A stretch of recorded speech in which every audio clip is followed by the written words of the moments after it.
Hola, Sarah. What's up? Hi, Sarah. All right. I'm too sexy for my shirt. Too sexy for my shirt. So And we're sexy just that it going right hurts. into it. Getting right into it. Okay, so let's test your mic and see if you really are on mic. So go like this. Check, check, check. Check, check, check. No, go like this. Check, check, check. Check, check, check. You're not on mic. Harry, I showed you the settings. I know, but you're yeah. not. But I'm telling you, you're not on mic. You sound exactly the same right here. See how I sound right here? Yes. See Well, how maybe I it's sound something right here? I need to do with my settings on the microphone. Maybe that's. Let me ask you It does this. have like a focused setting, like Do you have? Is the red light on the top of the mic on? Yeah. Like where it's mute, where it says mute. I mean, Yeah. that Yes. red light is on. Yeah. Is it blinking? No, when I press it, it's blinking. Okay, that's mute. So press that red button Okay, I did. Now it's blinking. and we can still hear you. That means you're using your computer mic, which is fine. It's fine. Listen, it's fine, but Can you're you not hear using. better now. No. And I don't want that for Jen. I want Jen to sound like the rest of us, which Sure, is I do crystal, too. I mean, I have crystal the clear. I have the thing on. Yeah, it's just when you go into settings and then you go into, I think it's voice or noise or whatever, sounds. I think it's sounds. I mean, Is it's it a lot speak- easier. There's the mute button at the bottom with the little arrow, and you expand it, and it says select a microphone. Or you could do that. Where is that? Where the mute button at the bottom of the like Zoom screen is, and there's that little expand arrow. Yeah. Click that. Oh yeah. Is there a check next to Yeti stereo microphone? Now we can't hear you at all. Means it's working. Now press the blinking button on the bottom of the mic to take you off mute. There we go. Okay, can you hear me now? Oh yeah. Oh my God. You're too man. fucking loud. Ow. Okay, Jen. It's Now, okay. God. Okay. Whoa. Slow your roll, Jen. Now on the top of the mic, there's two knobs. One of them you want to one of them you want to put on what looks like a heart. Heart. So it looks like this. It is on the heart. Good. Number two, there's another volume called gain. Yep. Turn that down. The right or left? Left. Would be lefty loosey. Okay, but keep talking. Keep Can you saying hear me? check, Check, check while you're doing it, and then Okay. we'll find the right spot. check. Probably right there. Probably right there. Is it about in the middle? No. Okay, well, I'll put it a little more. Okay, how's that? That's Okay. closer to the middle. here's the other thing. Okay, that's a Yeti mic. Okay, so this mic you talking to the top of, a Yeti mic you talking to the side of a little bit. So tilt it more up. The microphone on a Yeti Mine's is like on the straight side. up, Jen. Okay. Yeah, straight up like that. And you talk into it like that. This mic you talk into the top of. And all right, so let me hear you say Peter Piper picked a pickle peppers in a pickle patch. Peter Piper picked a peck of pickled peppers in a pickle patch. All right, turn your gain up a little bit, right, guys? Let me make sure. Where's your volume? Wait, you guys can still hear me, right? Yeah. Okay. Okay, that sounds good. And Yeah. when you want to make like a special point, an important point, you get real close to the microphone and you talk low. See?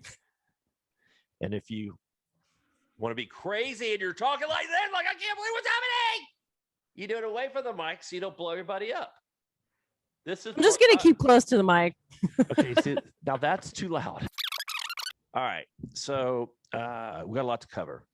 First, we of course we need to cover the podcast, right? The self-referential podcast. So Jen and I had dinner last night in Austin. We were hosting a very important executive with a top brewer. And so we treated him like we treat you guys. We spent the first 15 minutes of the dinner arguing about the podcast. And of course, those who've been following it think that I think the podcast should add zero value and be more an entertainment venue. And Jenn thinks that maybe it would be helpful to add some value and to beer industry people. And so after we argued and yelled at each other and called each other names, I'm pretty sure the entire restaurant heard us, but that's yes, this is our process. This is how we, and Jen's husband was there, and when she went to bathroom, he was kind of looking at me like kind of afraid, I think. And I said, Bill, it's okay. This has been going on for 10 years. This is how we get through problems. So anyway, we decided to kind of compromise. And why can't we do both? Why can't we have it all? Right? Because that's the beauty of having a daily podcast. Everybody poo-pooed on that idea. Well, when it's a daily, you can do it at both. I mean, it's a daily. And if we have a shitty podcast, which so far they all have been, that's fine. Because we have many, many more to redeem ourselves. So it's just like the newsletters. We have a shitty day. Sometimes we do. You just got to look forward. And that's why I like doing things every day. If you didn't wake up every day, you'd be dead. If you didn't drink water every day, you'd be damn thirsty. If you didn't eat every day, you'd starve to death. There's certain things you need to do every day, and that includes podcast. So, okay. So let's get after it. Word to the wise. Word to the wise. And Every day except Friday. the other thing that I want Saturday. to address is that Jenn has the relationship and set up the podcast with Rob Burns yesterday at night shift, and then I proceeded to completely steamroll the entire interview. And I do want to apologize to you, Jenn. I'm pretty sure Eddie, if we have any recurring, Whoa. Stop. You need to turn your mic down. Sorry. God damn it. Did you just apologize for steamrolling and then? Yeah, exactly. Steamroller? Jesus Christ. I'm going to throw you up to, I'm going to make a rat magnet post. Here I go. Okay. This asshole called Sherry Humacher is toxic. Okay. All right. You're gonna have to either turn your volume down or bring your adrenaline down. Okay, well, one's possible, so I'll just turn the mic down. Okay, that's good. Yeah, I apologize for steamrolling you. Then I steamrolled you, and then I'll apologize for steamrolling you. This is how the world works, right, Biscuit? Repeat. Biscuit, look lively. You're next. All right. So what I wanted to talk about today is we have been reporting on this little company, GoPuff. Not such a little company. I remember when we first heard about it, I don't know, it was a year or two ago. It was AB exec went over there. I was like, what is GoPuff? What is this? And they want to be kind of the delivery vehicle covering that last mile for everything, right? And so Sarah, the strategy seems weird where we have Drizly and others just developing the technology and the app to get the delivery and make it happen with current retailers, where it seems like GoPuff wants to be everything, including the retailer, right? Yeah, they I guess the best way to describe, Drizly and the likes they've built up a network of retailers, but obviously they don't own them or anything. It's all partnerships. While GoPuff is like, well, I'm going to cut that out and I'm just going to buy all of the retailers that I want. Which seems like a strange. It seems like a strange strategy to me because it's insanely expensive, right? I mean, they just bought Liquor Barn in Kentucky. So great. They own 140 stores in Kentucky, and they spent hundreds of millions of dollars. Right, but they also just Congratulations. raised like almost $2 billion. So that's my point, is that they have a lot. They have a lot of money and they need to spend it. Is this really the way? I'm just ROIing my way through this, and why would you buy brick-and-mortar stores unless you want to be in that business? well, I mean, look at what Amazon is doing. Are they not building up strengthening their brick and mortar foothold? Yeah, that's true. That is true. Like, Yeah, I mean, the Drizly guy even called, back when GoPuff bought Bevmo for whatever 300 million or whatever last year, he was like, well, this is this segment's Amazon Whole Foods moment. Like, I think they do want to be as vertically integrated as they can be, right? Like, Mhm. it certainly seems they have fulfillment centers, right? The GoPuff has fulfillment centers. I don't think Drizly does. I mean, that should no. signal something. Amazon does own some assets, but the percentage of the physical stores compared to their size is minuscule compared to GoPuff. Yeah, if they got it, if the cash flow is cash flowing out for what they paid for those businesses, then it does make complete sense because then it's just gravy.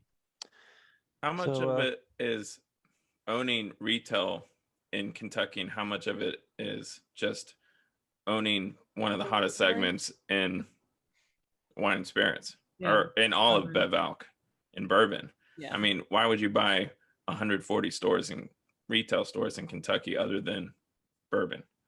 And so you're saying the bourbon elephant is a big part of this and for this deal? I think it has to be. Why? Yeah. I mean, does anybody go to Kentucky and think I'm gonna buy all these retail stores? Well, that was my point. Bevmo makes sense. I mean, owning a bunch of liquor stores in California, the biggest state, Yeah. that makes sense. But then your next move is buying 150 stores in Kentucky. What are they going to do with all the bourbon? First of all, we keep saying like 150. I think it's like 30 stores. Oh, like okay. It's not. Harry led me astray there. Like, because it's not just saying like 100 versus 150 is not. Yeah, it's like 30. Yeah. Divide that by 5 and yeah. But it has to be all based on bourbon. But let me ask you this. I own Harry's liquor store in Bowling Green, Kentucky. Okay. And GoPuff comes to me and says, we want to use you as a vendor to deliver to our customers. And I'm going to say, fuck you. You own Liquor Barn across the street. I'm not going to help you. Well, I don't think that's the model for them. You're combining their model with Drizly, and that's not like, I don't think they're also going around partnering, right? I could be wrong, but I don't think that's their play. They do more fulfillment centers. Okay, maybe I'm not understanding. I guess I need to do. It's more so they are. I mean, you're right in that they are competing against them, but you're wrong in that they're not approaching them to partner. I got you. Right. Okay. At least on the bev-alc side of things. Yeah. Right. Because GoPuff is kind of like Favor here in Texas, where you can order anything. Gum.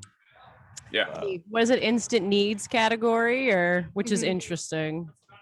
Under 30 minutes.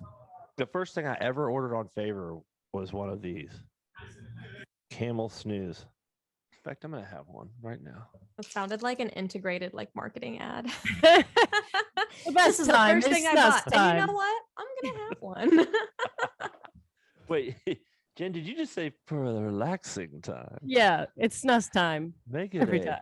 Snus time. Ew. Ugh. I did not need to see that. Okay, for those of you who are listening at home, you're really missing out by not getting on the YouTube video. Yeah, You would seriously. have missed me Harry just tickled the snus with his tongue, and I barfed. Biscuit puked a little bit, but luckily for Biscuit, she eats it again.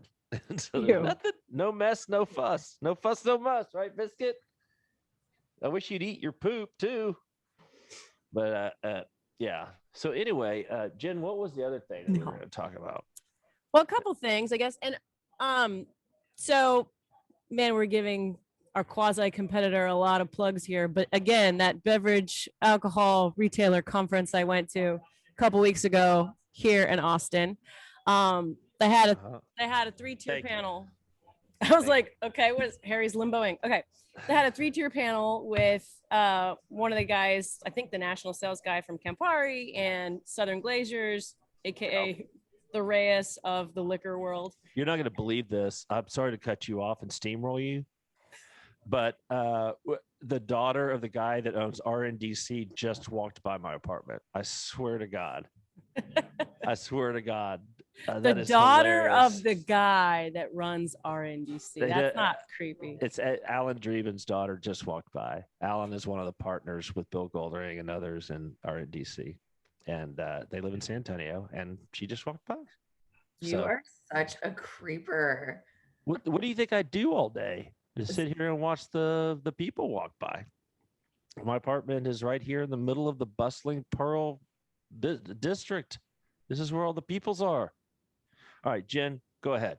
Sorry. Anyhow, after that scintillating story. Yeah. So anyway, three-tier head honchos on the spirit side. And I just thought it was interesting that one of their big talking points was, I mean, the whole premise of the conversation was defending 3-tier. And they were all saying, 3-tier has never been stronger. Campari and Southern Glazers were saying about how they, share all sorts of back end now HR logistics point of sale where they never would do that before.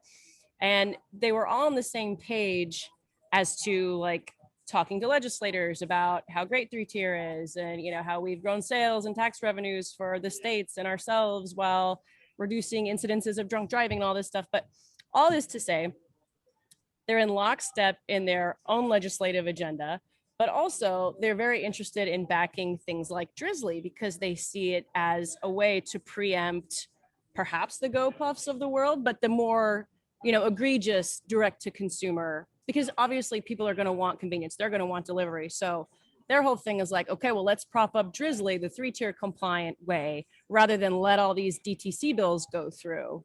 Right. And that's kind of how that's topical for GoPuff. I mean, that makes sense. WSWA was an initial supporter of Drizly when they almost first started. Because they started in 2012, investor, right? Yeah, and I feel like they got in 2015, 16, something like that. Right. And I'm surprised that the beer end hasn't been a little more vocal about that, right? Like, why don't they get on board too? They should see that as a potential solution also, right? My theory about that is, wine and spirits have a more push from the supplier side for the direct to consumer. Mm-hmm. They want that a lot more. I feel like beer, there's no... Yeah, agreed. Because it's kind of a weird product to ship direct. Yeah, wine and spirits has a longer shelf life too. You can take it can be hot, and then you can store it for 5-10 years and nothing will change about it. I mean, in some cases it may actually get better. Beer, you don't want it getting hot and then putting it back in the fridge, and you're gonna want to drink it in a week. Even though it does, but yeah, totally. Yeah. But still, regardless, this seems to be the most 3-tier friendly solution, right? So yeah, I mean, that it's kind of like we talked a little bit about it the other day, that nature finds a way. We've been biting our nails for years about direct shipping and the courts and the lawsuits and state law and craft brewers and wineries and wham. When it's been technology caught up with it, and now there is quote unquote direct shipping that's legal. It goes through the 3-tier system. Everybody gets their deliveries that they want when they want it. And so it is kind of an elegant solution. The real wild card in that is Amazon, and what are their intentions? And so, when we were at our last Drinkers meetup, what was it, last week? It's hard to 2 weeks ago, last week. Yeah, earlier this month. Right. I had a mild heat stroke that afternoon, so my memory is a little foggy. Plus the COVID. Oh wait, I have a story about that. Remember the COVID story. I've got to tell it because it's about you, Harry, so you'll love it. Anyway, continue. Okay. All right. Give your mic a little distance. All right. Okay. You're smothering her. To treat the mic like a baby. You want to give it attention, not too much attention. All right. So you don't shake the baby. All right. What were we talking about? Speaking of COVID. You had a heat stroke last month at Drinkers, earlier this month at Drinkers. Oh yeah. Yeah. So somebody was telling me that it's Amazon really that's really trying to push bills that will allow them to deliver liquor straight, and usually it's a hybrid. Like, we'll work within the laws, but we want to own liquor stores in Texas, and we want to blah blah blah, and but we don't want them to be real liquor stores. They don't need a storefront. In other words, Yeah, like in California, they did. Right, just 4 concrete walls and a loading dock. Dark store model, I think they call that. Yeah, dark store model, and then, which is fine, but they need to figure out, how, there's still that issue that we've talked about, is that when the beer gets delivered from the distributorship to the dark store warehouse or an Amazon fulfillment center like it's done now, where does that beer end up, and where does it go? That is an issue because the distributor still has a contractual ownership with the brewery of that beer until it is bought by the consumer, not when it's bought by Amazon. And what I mean by that is that the distributor is still on the hook for that beer if it goes out of date while it's still in Amazon's possession. Okay. How do you go and pick up that beer and swap it out in an Amazon warehouse? Go further than that. Let's say Amazon sells the beer, it's out of date to somebody. That is technically a termination event for a wholesaler. How do you figure out which wholesaler sold that beer to Amazon? And how do you figure out where the beer goes after it goes to Amazon? Because it's supposed to go within that distributor's territory. It's supposed to be consumed, theoretically, but it's not. It can be shipped anywhere. So let's just say Amazon, I don't know if this happens, but let's just say Amazon started selling beer, through the regular app, not the Whole Foods or the Fresh or whatever, just through the regular app. Well, then technically, then I could buy a case of Yuengling when the Yuengling's not sold in Texas yet. That's bootlegging. Some people call that. You ever seen Smokey and the Bandit? But with, is Burt that how that Reynolds? would work? Would they not have? I don't know. I guess I'm really questioning why they would risk over something so small like that to ship it, or they can't. Why they wouldn't have like a little? Why wouldn't can't show they? availability for you where you were. No, wait a minute. Why can't they ship Yuengling?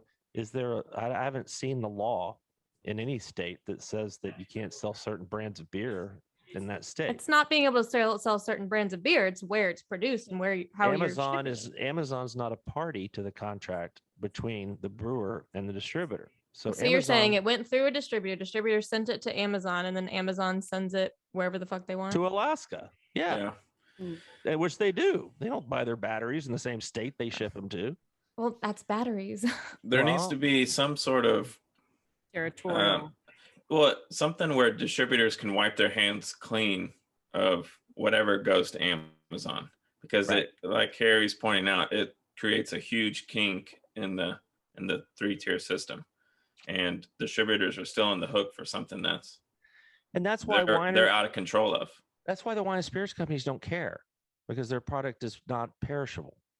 Well, yeah, and I feel like partially what you're describing too is like, with the FedEx and like USPS or UPS shipping of like wine or spirits in some cases, but they were having issues like with reporting, and they were like, where did this even come from? And then there was a whole thing with the they're not fulfillment centers, but well, now I can't think of what they're called.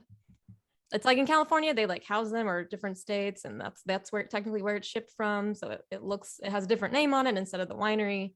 Yeah. Anyway, so it like creates this whole like mess of reporting, and that's what a lot of states have been trying to iron out. So I mean, I guess that would be part of it, is you would have to keep insanely tight like records, like where exactly this came from, which exact warehouse I went to. And what you're talking about, Sarah, we're on the beer side, we're all about perishability, and where the beer is so high velocity that if you don't want a guy in Paris, Texas selling there happens to be an Amazon warehouse there, and he's selling 300,000 cases a year to the warehouse, where exactly 5 of those cases are consumed in his market. And, in other words, all of those cases are going to Dallas and Houston, and those distributors are losing out on those sales. Do you see what I'm saying? In the wine business, it's different. It's instead of looking forward, what could happen in wine and spirits, they're looking back, because progeny is so much more important, especially in wine. And in spirits, and there's so much more opportunity for counterfeiting and such, and refilling bottles, and all the business that goes down with especially more expensive wine and spirits, that you get a lot of more of that chicanery, and it's a lot easier to do when you can ship through FedEx, and there's really no way of proving the progeny, where that product was made, how old it is, and where it came from. And that's why in Europe you get poisoned, not just Europe, all over Eastern Europe and Russia, and there's every day people are poisoned by alcohol that's counterfeit, and you just don't get that here that much yet. So I'm wondering if Biscuit has anything to add. You've been called upon to contribute. Nobody sits around. All right. If you want to continue to be a part of the team, which I think you do, you need to freeloading, Biscuit. Right. You literally have 23 other hours in the day to nap. Can you at least try to stay awake during the podcast? Is that too much to add? No. Okay. All right. He looks so annoyed. I was like, why are you messing with me? I am so sorry, guys. It is true that I should show favoritism to certain employees other than others.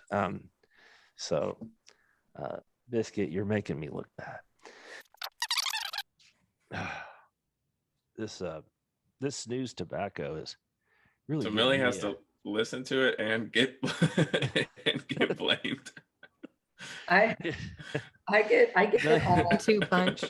What's funny is that poor Pete Marino had to sit at a dinner where Millicent and Jen just both berated me the entire. Oh, that is the biggest lie. Oh, Harry. come on, Jen. People feel so sorry for Well, you. you How should. many times have you steamrolled me today? Oh my God! Between you and Millicent, poor Pete couldn't get a word in. He looked like he was watching ping pong, and He was.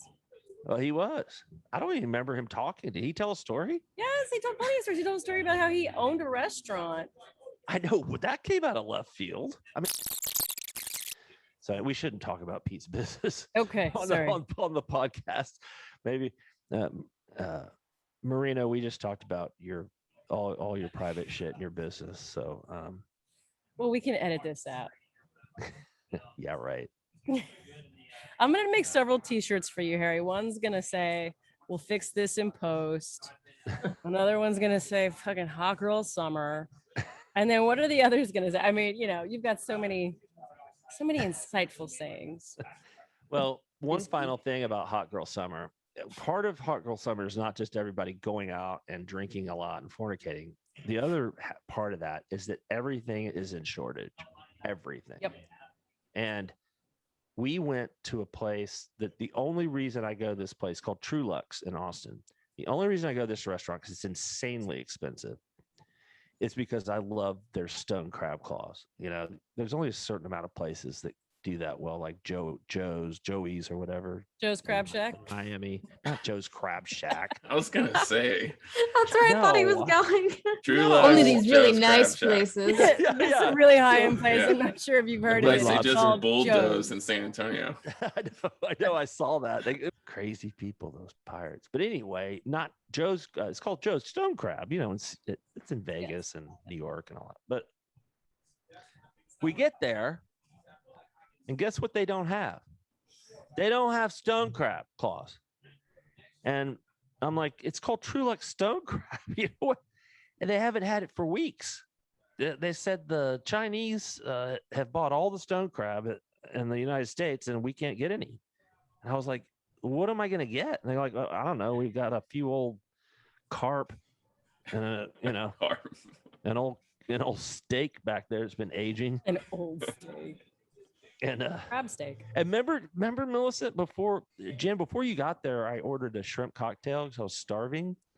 I couldn't eat it. It just wasn't okay. Given it's a Monday. You never go to a seafood restaurant on a Monday, right? Anthony Bourdain taught us that. Yeah. But the shrimp felt like it had been sitting out in the sun for about 8 hours. It was just not. In other words, there's no amount of cocktail sauce. What I did is I left the rest of the shrimp and I ate all of the cocktail sauce with crackers. Because I can't. And now, never mind. I was going to make a very off-color joke, but I won't. Well, those are the things you need to save for the next podcast because we can. But then it won't make sense if I say now you're leaving red stains in your underpants. Nobody's going to get that next time around.